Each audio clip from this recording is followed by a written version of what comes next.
Huwezi ukafanya mazungumzo na your ex alafu uniambia kwamba maisha yako yatasonga viwango vingine.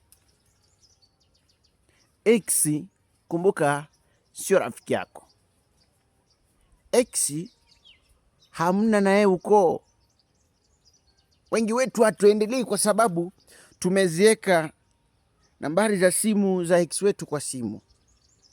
Wengi wetu hatuendelei kwa sababu tukikutana na ex wetu tunaanza kufanya mazungumzo jinsi yalivyokuwa nyuma. Hii inaashiria kwamba hujajua dhamana na maana kamili ya mapenzi. Adui mkubwa wa maendeleo ya mwanaume ni ex. Adui mkubwa wa maendeleo ya mwanamke ni ex. When you decide to go, please go. When you decide to move on, unafanyaje? Unaenda. Lakini wakati unaanza kurudisha fikra nyuma, eti wacha tukarudiane, eti acha nikamjulia hali. Ex hajuliwi hali. Ex hasalamiwi. Ex anafungiwa virako kutoka rohoni na mkataba unakuwa umeisha.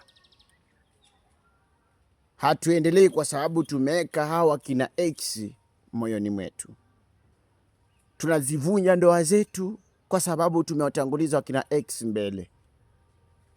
Mimi ni mzaliwa huko Kakamega, unapata kwamba watu wa Kakamega wanakuambia kwamba shualiaho shileranga maloro. Avoid it, forget it. Usirudie matapishi.